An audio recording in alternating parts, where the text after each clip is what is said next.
Ja? Bueno, egunon, gaixo deneri. Bueno, ezpanauzu entzuten abixau, bale?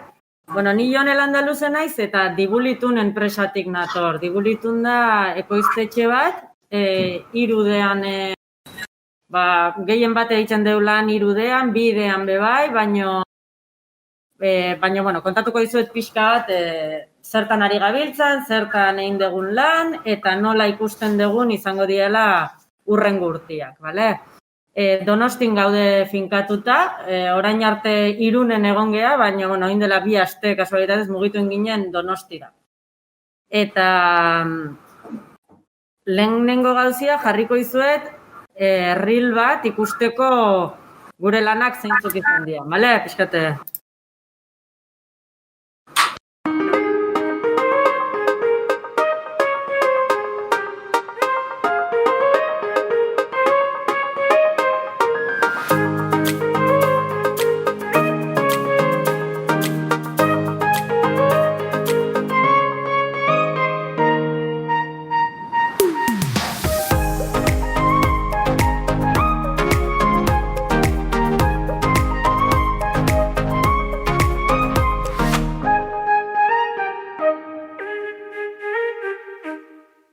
Vale, bueno, hauek izan dira Dibulitunen, ekoiztu ditugun lanik garrantzitsuenak. Gehienak dira pelikulak, eta gero badago joko ere dala serie bat. Pelikula ere izan dana, baina gehien bat da seria lehenengo eta bigarren denboraldia ja egin ditugunak. Orduan, nire lana hontan zein izan da, ni ekoizle eragilea naiz, ni nago bai proiektuen garapenetik eta baita ere, bukaerara arte. Baina gehien bat, bai instituzioekin hitz egiten, diru laguntzen asuntuekin, lantaldia antolatzen eta gero gotenaz ere produkzio lanak egiten. Proiektu gehienen produkzio lanak. Gero, komentatuko dizuet pixka bat, nire ibilbidea zein izan da, ikasketak nik ikasi nun enpresan, baino praktikak egin nituen ekoizpen etxe baten eta han jarraitu nuen. Orduan pixkat, gero beste ikasketa batzuk egin nituen, horrekin jarraitu alizateko, Eta sartu nintzen ETB-en programak ekoiztera, baina ETB-ko programak platoan eta egiten ziranak, Hor egon nintzen ekoizpen lanetan, eta proposatu zidaten animaziora pasatzia.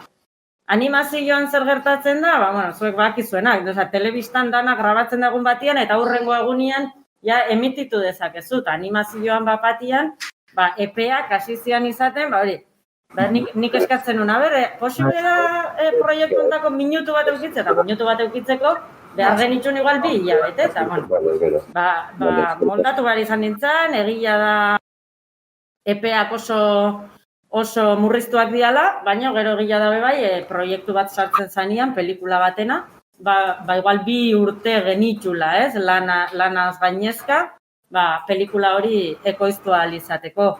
Eta gero hasi nintzen, merkatu eta festivaletara juten. Merkatuk zergatik, pelikula askok ezin genitxulako ekoiztu guk bakardadian.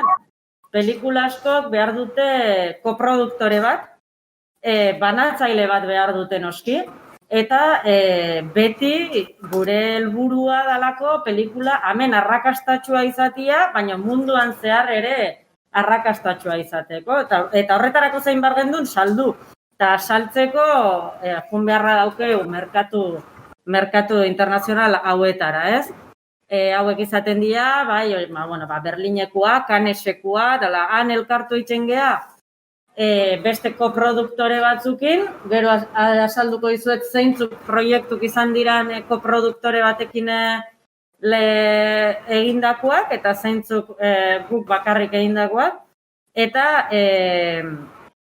enpresak, 2 enpresetan egonaz, 2 ekoiztetxetan, animazioko ekoiztetxetan, izan diala Baleuko Durangon dauena, dezautze zuten, eta Dibulitun Donostien dauena orain, Proiektuak, ekoizpenian egon nazen proiektu guztiak hauek izan dira gutxi gora bera. Hauek ekoiztuak izan direnak. Ze badaude proiektu asko, hasi egiten ditugunak, eta behar bada, azkenian ez ditugunak ekoizten.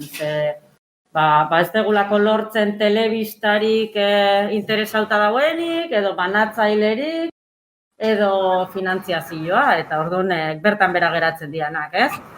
Hauek izan dira, azkeneko 10-11 urtetan, edo ekoiztu izan ditudanak. Bai, lehenengoa, Olentzerona izan zen hemen Euskal Herrian ekoiztutakoa, bakarrik. The Wishfish urrengoa izan zen ekoiztua Indiako estudio batekin. Egon zen bai garai bat nun Indiakin asko ekoizten zen. Ez dut esaten zerbitzu modun, hau izan zen koprodukzio bat. Beraiek egiten zuten zati bat, konkretuki 150, eta guk egiten gendun beste 150. Gero Blackie eta Canuto hau izan zen ekoizpen bat Italia eta Frantziakin, eta Euskal Herria.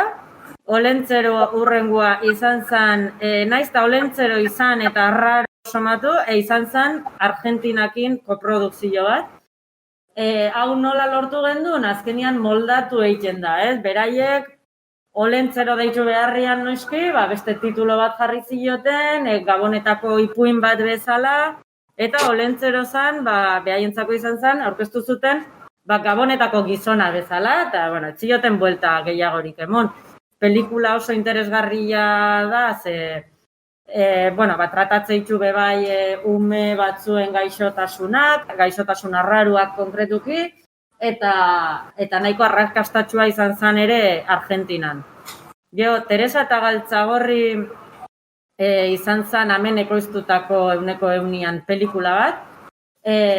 Aurrekontua etzan oso altua, baina ez zeuden pertsonai asko eta eszenatoki asko ez da ere, baina gidoia oso potentia zen, oso politia izan da pelikula hau, Teresa eta Galtzagorri, eta lortu gendun sello bat jartzia, ministeritzak eta eskatzen dezunian bukaeran, pelikula bukatzean, bidalin behar dezu pelikula, eta bidali behar dizute behaiek sello bat esanez, ze adinetarako dena proposa pelikula, ez?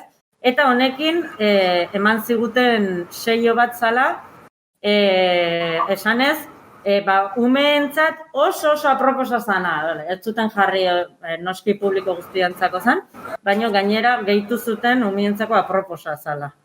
Gero, Elkanolen mundu bira hemen ekoiztutakoa izan da ere 100an, baina aurrekontua nahiko altua zen, eta hori lortu alizateko behar izan ziren, ez dizuet esango gaizki, izan bazien 10 urte, finantziazioa lortzeko, telebistak gehitzeko, banatzailea gehitzeko, ministeritza, Eusko Jaurlaritza, bestia, hemen ekoiztu ahal izateko 100an.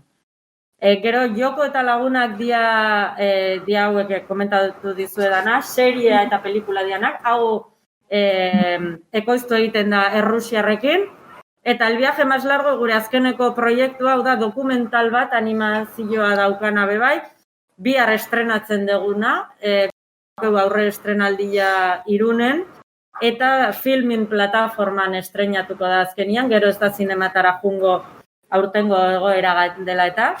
Eta hau koprodukzio bat da Portugal, Sevilla eta Euskal Herrian artean. Elkarrizketak daude, eta gero animazioa dago, biden, animazioa esatia igual asko da, ilustrazioak arrastriakin eta efektu askorekin. Baina, bueno, hemen telebistek eta animazioa bezala tratatze dute.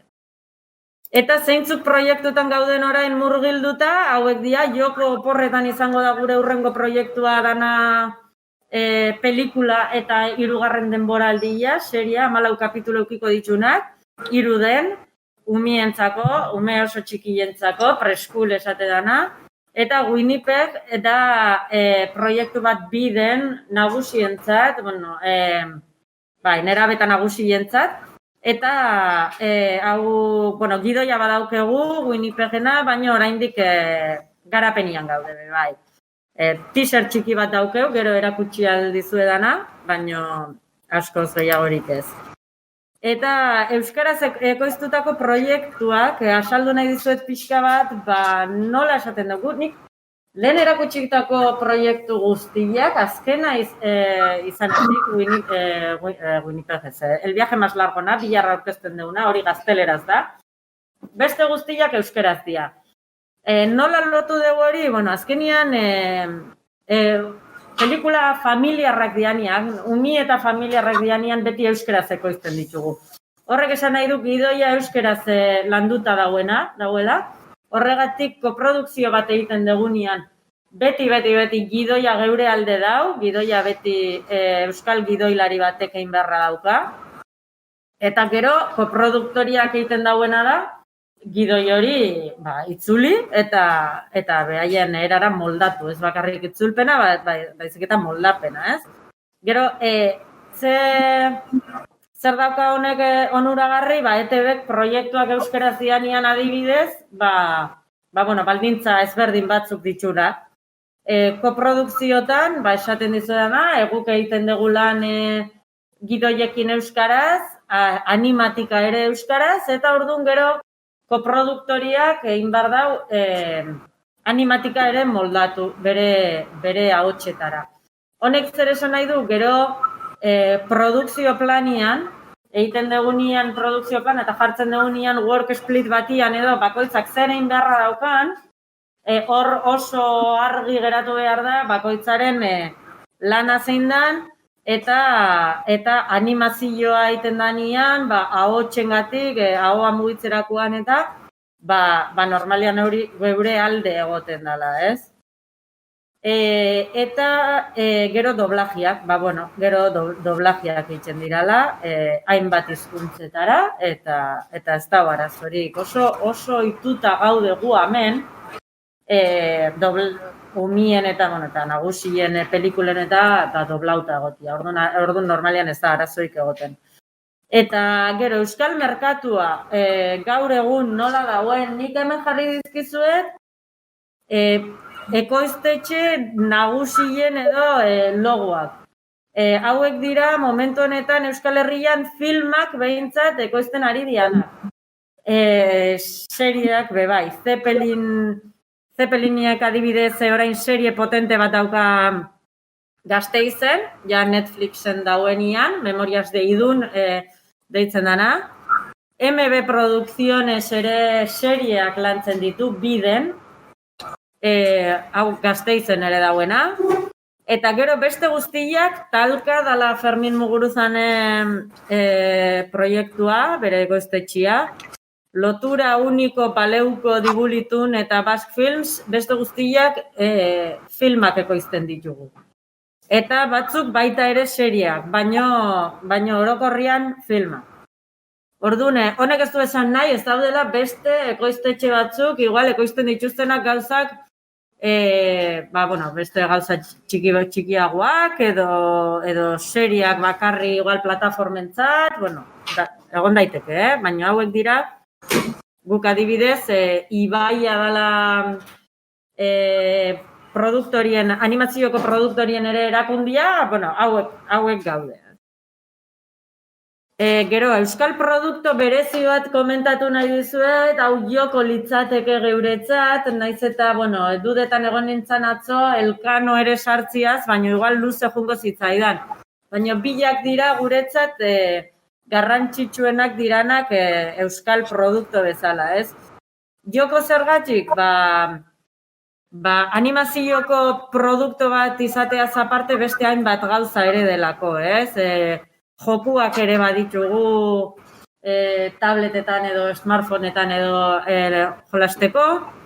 Dantza ere badeuke oso potentia dana orain umien artean eta bideoklip bat ere grabatu egin duen.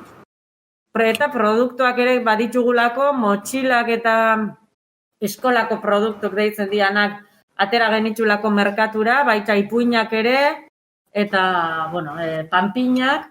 Eta Mendesan dauen parke baten ere joko zona dau, ez? Mendesako parkian dazkate, tirolinak tal, eta ume txiki-txikientzat daukaten zonaldia joko deitzen da, eta hor daukeu geure joko bebai, egurrezkoa, eta umiek sartu eta atea daitezketan. Hau da joko ditxunak momentu honetan 64 kapitulo emititzen ari dianak hemen ETV3 eta Klan telebistan eta beste hainbat filminen ere, oin filminen ez da baino onda, eta beste 14 kapitulo ditugu orain martxan, Geuretzat garrantzitsuena ere jokorekin zer da, munduan zehar ikusi daitekela momentu hontan joko, joko dau Italian, dau Kanadan, dau Latin Amerika guztian, Portugalen bebai, India, Arabiar lurraldetan eta. Zuek nik uste gehiago teknikoak zeatela, joko pixkat esplikatzeko teknikoki asko ezin dizuet kontau, baina joko mailan egiten deu, hasieratik mailan egin da, naiz eta dibulitunen geure proiektu gehienak 3D Maxen egin. Baina joko hasi ginen maila egiten, profesionalak eta beste ekoiztetxe batekin egiten gendulako bebai, eta beraiek maila erabiltzen zutelako, eta proiektua mailanen daukagu egin da. Gero renderra redsheeten egiten dugu, egingo dugu orain, behintzat, eta zer gehiago, joko 3 den da, baina aurpegia, gero ikusiko dezute bideo bat, olengo bideoan ere agertu da, aurpegia dana marraztute dau, aurpegia 2 den da, plano-planoak dira, eta itxura saiatzen ari geha, itxura pixkat bidekoa izatia, baina, joko 3 den dago ekoiztua, modelauta, eta hoxe. Eta hurrengoa kontau nahi nizuen ebaiz, dibulitunen aurten egia esan ez da erraza izan, egon ginen 3 urtez edo Elkano lehen mundu bira proiektuaren ekoizpenarekin, eta gertau zitzaigun, bukatu gendunean, aurkeztu gendun Elkano aurrek urtean uztaien, eta gertau zitzaigun, aurrengo proiektua, El viaje más largo, 2 den zala, ilustrazioekin, eta lantaldeko batzuk ezin genitxula mantendu, eta, ez geneukala 3 den beste proiektu bat jarraitzeko, eta jende horrekin jarraitzeko. Orduan zer egin gendun, pixkat beste ate batzuk jo, eta hasi geha lanian ere animazioan 3 den, baina industriantzako. Hau nola egin duen, badau erakunde bat, dela AFM, hauek industriako enpresa guztiak eta abarkatzen dituna, eta sartu inginen. Eta hasi ginen, aurkezpenak egiten, azkenian guk 3D oso ondo lantzen dugu, eta esaten dugu, entretenimentuko pelikulaz edo seriak egiteaz aparte, posible dugu 3 den beste proiektu batzuk ere aurrera eraman. Orduan, hasi ginen horre lanien, eta egia da proiektu batzuk atera ditugula, eta hor jarraitzen dugu jotake proiektu gehiago ateatzeko, zeren, aurten gertatu izan da, COVID-an gatxik eta enpresa askok ezin izan diala atera, ezin izan dirala merkatuetara jun, beraien makinak eruen edo beraien fabrikak erakutsi. Orduan zer egiten ari dira, beraien fabrikazio edo low battery. Hemetxik dau, kablia. Bueno. Perfecto. Beraien fabrikazio prozesuak eta hasi dira 3 den egiten erakutsi alizateko eta naiz eta jendia elkartu ezin, azoketan eta bideo hauek erakutsi ahal izateko, bai beraien, web orritan, sare sozialetan, eta gehien bat bileratan bilera virtualetan erakutsi ahal izateko. Eta oso ondo funtzionatzen ari da. Hortaz aparte, eskatzen ari dian gauza asko dira ere bisita virtualak. Bisita virtualak egiten ari dira orain pila bat, iruden danak, guk egiten deuna azkenian da, zergatik iruden? Enpresa hauek fabrikak gertatzen zaiena da normalian, dana dagoela hankaz gora. Eta hori kamera batekin grabatzia, baztela dotore geratzen edo, ez? Eta orduan zer eskatzen digute? Grabatzia guk hori kolaborazio batekin egiten dugu, guk ez dauzkegu kamerarik, baina grabatu itzen da gainetikan, eta gero guk bideoan sartu itzen ditugu makinak iruden, prozesua ere iruden, orduan sartzen dugu geure iluminazioa, zehatza, ze horrek bestela ez dezu lortzen, ez? Eta, azkenian, ateatzen dira bisita virtual batzuk dotoriak eta erakusten dituztena. Eta gero, adibidez, etxe hau eta ere hor jarri dizuedana, hori egin dugu bai beste kalderan eta enpresa batentzat, eta bestiak dira ilustrazioak. Ilustrazio munduan ere, bai Donostiko mapa, bestia izan da iragarki batentzat, eta bestiak, Hondarribiko udaletxeko kanpaina batentzat. Holako gauzak ere egiten ari gea, ilustrazioa azkenian, badauka bere tokia, orain gehienak eskatzen dizkigutenak dira horrela, pixkate estilo popero, eta, poliak, bai. Donostiko turismoakin adibidez zer gertatzen zaigu, esate dute, guk normalian grabatu itzen dugu, baina orain zer gertatzen da, ez dugu nahi grabatu eta jende guztia gertzia maskarillakin, eta orduan, nahiago dute ilustrazioan bitartez egitea. Eta horrela, baina ork ez dago esango, si maskarillak enduin dau, ez dauka ondo jarritxa, lo que sea, eta orduan, da nahi txen dugu, hola. Eta, kontatu nahi dizuet, pixkat sektorearen egoera. Sektorearen egoera, momentu honetan, nik hor jarri ditut, lehen aipatutako enpresa guztiak. Baleuko, Blackies Beltzana, Uniko, Zeppelin, Lotura, Basque Films, eta Dibulitun orain hasiko gea proiektuakin, orain abenduan bertan. Danak ekoizpenian gaude, ja esan daiteke. Orduan, nik ez nuke esango egoera ona denik, ez da egia da zaila dela proiektuk aurrera ateratzea, baina oin dela bi egun edo PowerPoint hau lantzen egon izanian eta txarla lantzen egon nian, esan nu, eski azkenian, nahi eta nahi ez, danak ekoizpenian gaude, eta hori ez da beti gertatzen, igual hilabete batzuk barru, urte bat barru edo ez da holan, eta igual inor ez daude ekoizten, baina bai, momentu enten, danak gaude ekoizten, eta hori importantie da. Hemen Euskal Herrian badauz profesional asko, eta importantia da, hori beti izan da, hola, Euskal Herrian animazioa ekoiztu izan da asko, eta espero dugu, hola, jarraitzia. Gero, irude industria da badau ere, komentau dizuedana, industriantzako egiten diran irudeak asko dago orain.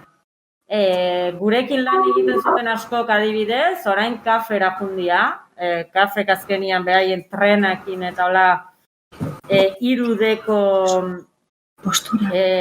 enpresa bat sortu dau, eta azkenian da subenpresa bat kafena, Donostin dagoena ere, eta hor, 25 bat pertsona ditu lanian, trenak egiten, iruden, eta ez bakarrik trenak, kafek egiten dau, guztiak, bai trenak, bai estazioak, bai treneko barruko gauza guztiak, hori bai gero asko egiten dituzte adibidez, erakusteko trena nola mugitzen dan, nola garbitzen dan, nola martxan jartzen dan, mantenimendua nola egiten dan, olako prozesu askotan ere lana badau. Gero, azoka ezak, horrek ere indau, lehen esan dizuedana, bisita virtualena, lehen etzeon, geuri etziguten asko eskatzen, eta hori, irude virtualak, bai bisitak zuke mutualizateko bakarrik, eta bai bideo bezala asko eskatzen ari da orain, Eta, gero jarritxan euken hemen, gomendio profesionalak, nik esango nizueke, zer esango dizuet orain ez. Geuri gertatu zaigu asko, batzutan batzuei esatia, nahiago dugu danetarik jakitia.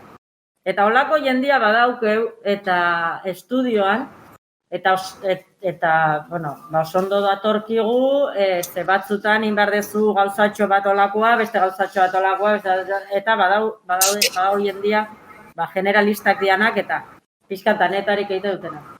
Baina guk beti proposatzen dugu edo gomendatzen dugu pixkat jakitea edo zertan nahi dezuen ona izan. Guk egiten dugunean modelatua, egiten daukeu modelatzeko talde bat. Erriga egiteko baita ere, gero animatzeko, pospoa egiteko. Baina hori hasieran, gero gila da, urteak pasa ala, normalian jendia nahiko generalista bihurtzen dela bai. Eta hori izaten dela geure ibilbidean hor. Guk jendiakin batzuk baitzugu fijoak, beste batzuk praktiketan hasten dira eta asko geratu itzen dira, eta horregatxik praktikena komentatzen jarri deten ben, ze guk bai jendia praktiketan hartzen dugu. Donostin gaude, ez dakite igual emetik urrun gazen, hemen Bizkaian badaude ere beste enpresa batzuk, baina hori ikustea litzateke.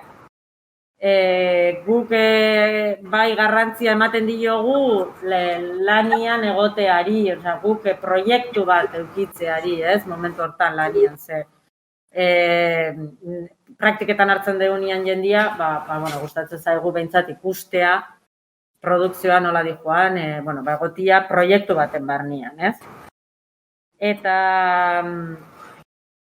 Eta hoxe, eskerrik asko, hementxen ere helbidea, edo gauza Josuk badauke, orain nahi detena da bideo batzuk jarri, jarriko dizkizuet bideo batzuk, ikusteko azkenian nahiko txapa sartu dizuet, baina nahi detena da zeuk ikustia, zen motatako proiektuak ditugun, bai industrian eta bai entretenimentuan, eta gero zeuek galderak egitea.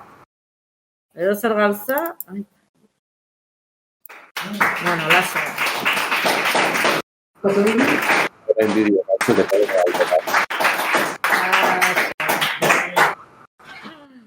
Laso, jarriko izuet lehenengo jokoren kareta.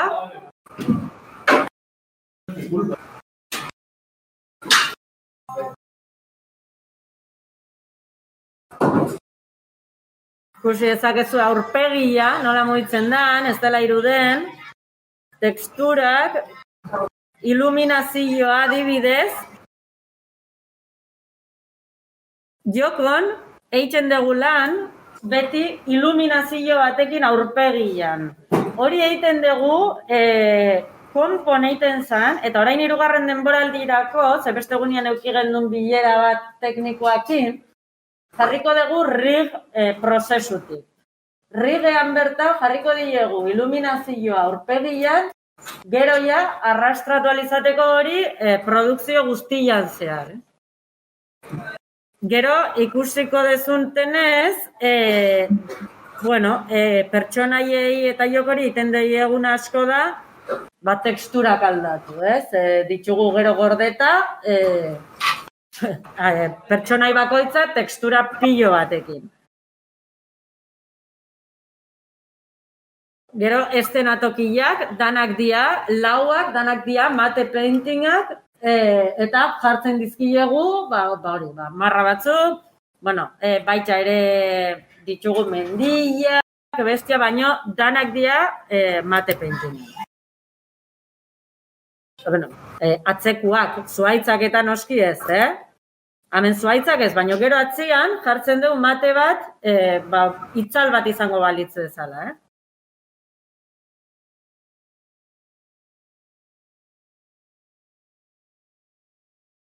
Gero, lan egiten dugu asko, motion graphicsekin gero, emuteko bai kolore distira eta efektu guzti horiek,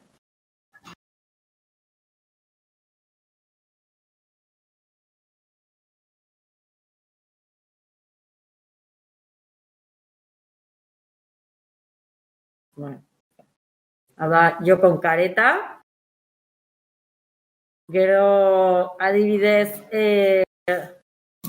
jarriko izet Winnipegena, hau da, garapenian daukeun proiektua.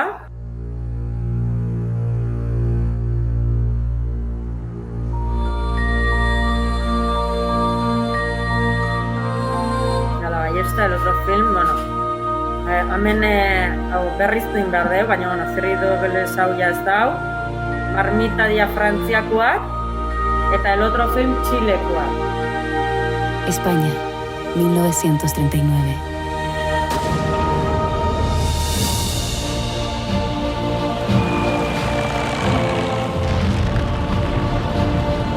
Udagar tapatu behar izan zian, Frantzira, eta Frantziatik Chilera. Miles de personas huyeron de un país en guerra. Entre ellas estaba Julia. Tenía 7 años.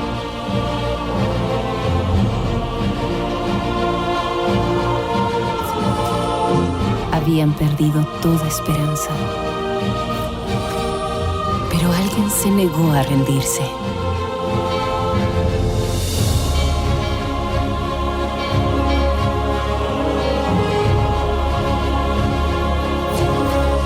Fue el principio de una nueva vida. En un barco llamado Winnipeg.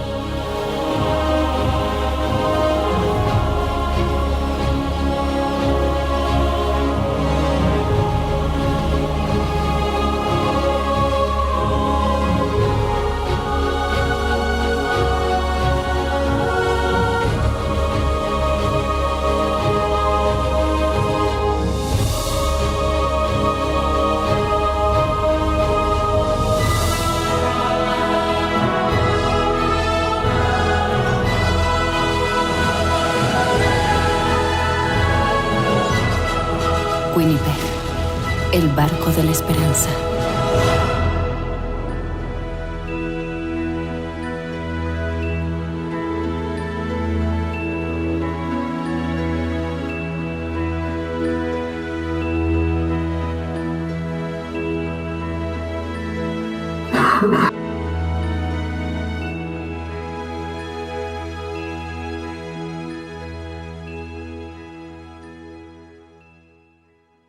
Hoxe, hau Winnipeg, biden ilustrazioan, lanian gaude Aritz Truebakin eta Iñaki Olgadokin ilustrazioan, eta, bueno, espero dugu aurrera jarraitzia proiektu honekin, momentuz aurkeztu du Televisión Españolan eta itxoiten ari gea. Gero, jarriko dizuete publizitate kurrila, hau da azken hain deguna, edari batzuentzat, edari ekologiko eta batzuentzat, Mikel Casalen ilustrazioekin, Donostiarra. Hau da, Arguiñanoren kareta, telebistarako, Mikel Casalena, bueno, hau da, Iberdrolantzako ingendun ere, Iberdrolak, horlako enpresak ere, badituzte beraien bideoak, bai formakuntzarako, bai batzuk internoak dianak, beste batzuk bialtzeko bezeroei edo, ez? Eta, bueno, horlako gauzak ere dituzte.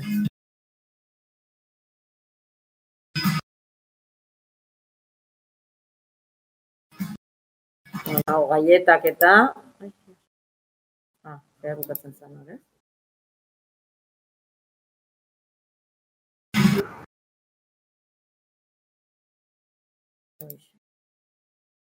Eta jarriko dizuet adibidez hezkuntzakoa, hezkuntzarako ere, hain ditugu gauzak, hau da, Elkano, el viaje más largon, bihar aurkezten den proiektua, ilustrazioan dana be, Hau, Magallanes.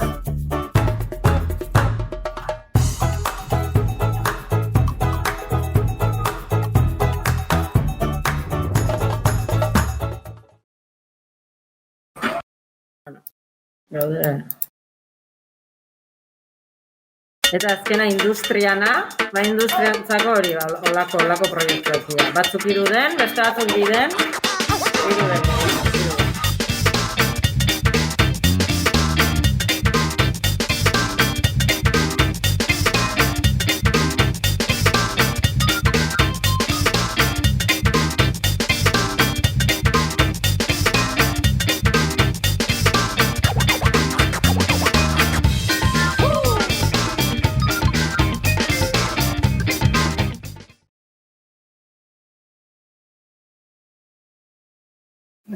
Jazta, hemen erakutsi dizuet, bai. Vale,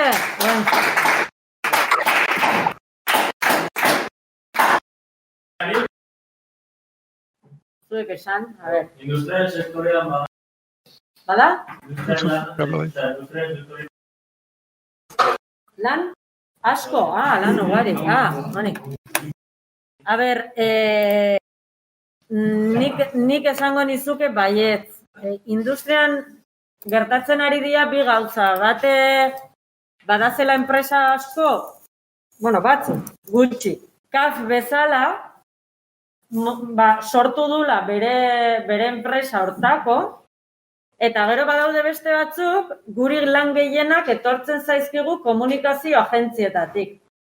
Badaude industriako enpresa askok egiten dutela lan komunikazio agentziekin, eta komunikazio agentziak kudeatzen diete, web orria, kataloguak tal, eta bideo hauek edo lan hauek baita ere.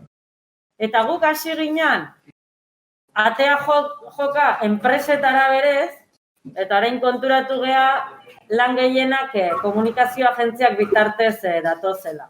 Azkenian beraiek egite dutela filtro bat. Ze industriako enpresetan zer gertatzen zaie, marketing departamentun edo, normalian marketingeko departamentu kudeatzen ditula gauza hauek, igual pertsona bakarra dauela.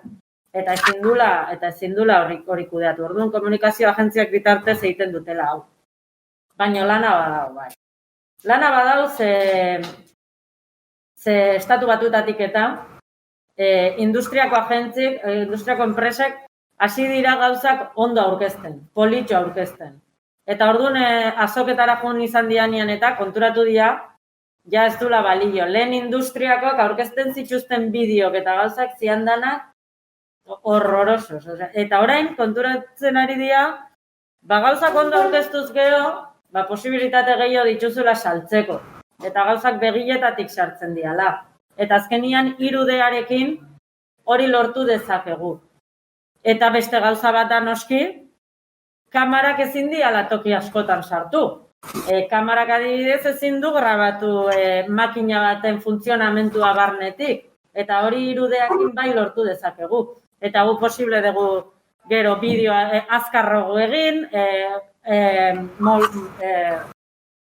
eta edozer gauza aldatu dezakegula. Pieza bat kendu nahi dezula, kendu itxezu. Eta beste bategatxik aldatu nahi dezula, aldatu itxezu. Eta horrek kamera batek ezin dizuin. Eta hori konturatzen ari dira. Eta gero badago beste gauza bat industrian, deitzen dela el gemelo digital, egiten ari dian, ere hor saiatzen ari gea sartzen, baina ez da erraza, baina gemelo digitalak ere egiten dute, beraiek adibidez prozesu bat, fabrikazio prozesu bat, 3D'n replikatu. Hau zergatik, azkenian fabrikazio prozesuk orain askotan ez dalako egiten dana fabrika bakar batian. Igual gauza batzuk zerbait lortzeko, gauza batzuk sortu egiten dira hemen, beste batzuk Alemanian, beste pieza bat ez dakinun, eta gero dana montau egiten da, hori edo kotxe bat, edo pieza bat, edo zer gauza. Orduan, hori egiteko, erakusteko, formakuntza bezala ere pertsona bat berria lanean sartzen dania. Edo, salmentako behar dezunian erakusteko hau nola lortu dezun egitia, eta hori iruden bitartez montau egiten da. Eta horregatik, benetan esango nizuke, industrian badagoela lana.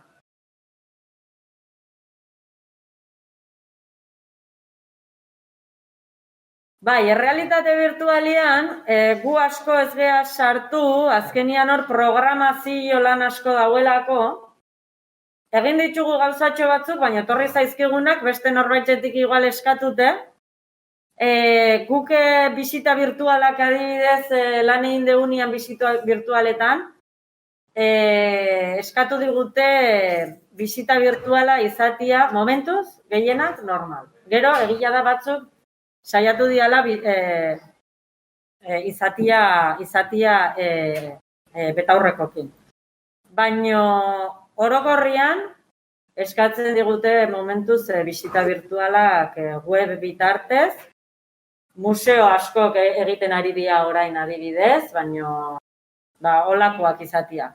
Barratoiakin edo, mugitu alizatia, eukitzia los puntos calientes tal, pintxatu itezula, ireki eitzen dela beste leio bat, eta holakoak. Baina, betaurrekoekin normalian ez digut eskatu asko.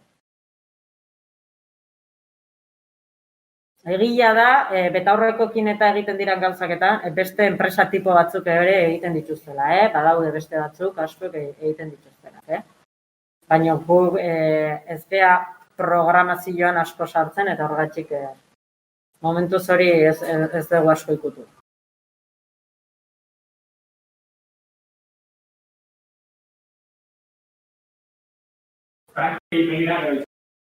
Bai.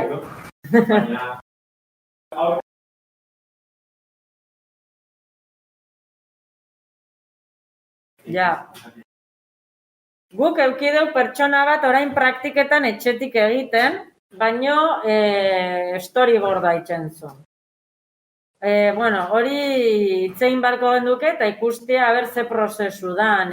Guri normalen adibidez, konpo, azkeneko prozesuk eta gustatzen zaigu eukitzia enpresan. Azkenian egunerokotasuna eta ikusten deulako.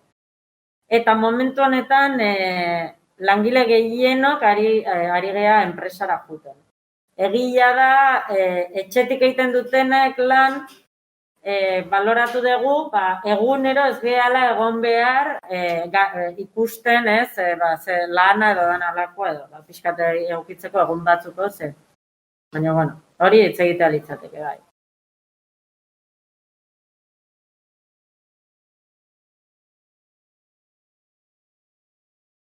Bai, momentu honetan, ari geha lanian, proiektu batian ez dana geuria, dala zerbitzu bezala lana, Kataluniako enpresa batentzat da, eta hauek egiten dutena da, 8 bideo ekoiztu nahi dituzte botatzeko YouTubeen. Eta hauek benetan nahi dutena da jostailua merkatura atera eta jostailuk saldu, hau da merchandisingeko enpresa bat. Orduan, guk momentu honetan proiektu, ekoiztetxeko proiektu bezala, dauke hori Joko eta Winnipeg garapenian gaudela. Baina, bai, ze Joko adibidez, ja, badauke finantziazioa, orduan ja, aste hontan bertan, aurrengo astean, emango deu ja altan ekoizpen bezala, de inicio rodaje esate dana, eta ja, hasiko gea ekoizpenarekin. Gidoia ja badaukeu eta dana, orduan, ja hasten gea, ja ekoizpenian, gainera Joko, ja aurretikan lana inda daukeunez, pertsonaiak eta adibidez Jokon nagusiak ja modelauta daz. Por supuesto, gero filman ateratzen dira beste hainbat pertsonai egin behar ditugunak, ez? Eta seriean ere, saiatzen gea kapitulo bakoitzean pertsonai berriak agertzia. Bai, orduan, urrengo urte terdian behintzat, asegurauta daukeula ekoizpenian egongo gehala. Ez dagoela gaizki.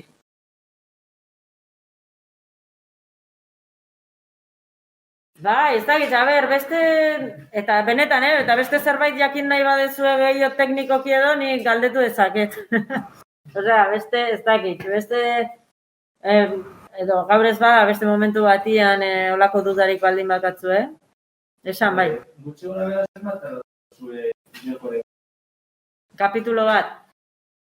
Hau, badaude egutegi ezberdinak. Egutegi bat da administraziok jartzen deuna. Zer guk, Televisión Espainolakin adibidez, sinatzen deunean, badaukeu epe bat entregatzeko.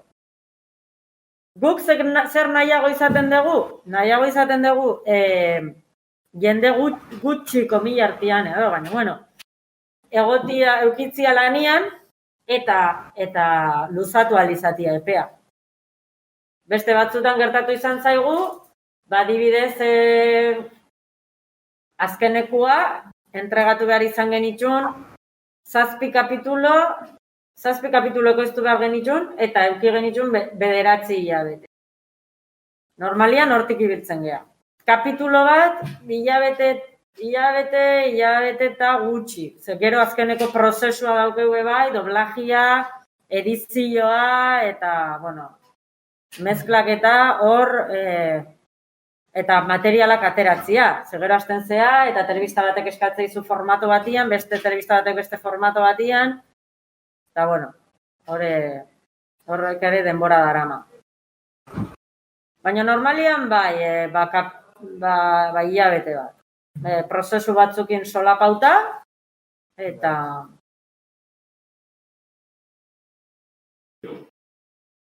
Ez, jokonak dira 12 minutu. Bai, zule. Bai. Baina hori, adibidez, Elkanon pelikulan, denbora geneukan. Ekoiztu genuen, Elkanon ekoiztu genuen, dana, segera badaude beste enpresa batzuk ateatzen dutela lana kanpora, saiatzen geha ezateatzen ezer, ekoiztu genuen dana dibulituneko estudion. Eta egon ginen denbora, azkenian, hemen ez dau hainbeste jende, eta ez geneukan prisarik. Guk entregatu behar gendun pelikula, estrenatu behar gendun 2019an, eta hasi ginen 2016an, edo. Orduan, denbora geneukan, orduan animazioan, ze jendiak esaten dugu, animazioan egon dia bakar pertsona? Bueno, egon dia 10 pertsona, baina egon dia 10 pertsona horiek egon dia urte terdi, edo, lanien. Claro, beste pelikula batzuk esate dute, ez, guk animazioa pelikula baten egiten du 6 hilabetetan, baina dukititzuzu, 40 pertsona lanian, o 50. Orduan, dana da denboran arabera.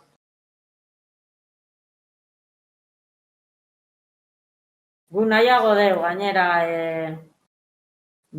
pixkanaka juneiten, pixkanaka kontrolatu egite duzu gehiago bebai, jendia implikatzen da gehiago bebai, ez da gehitze, gustatzen zaigu lan eitia, egia esan.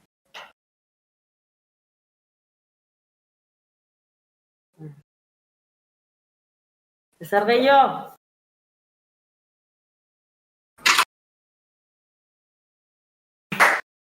Eskerrik asko.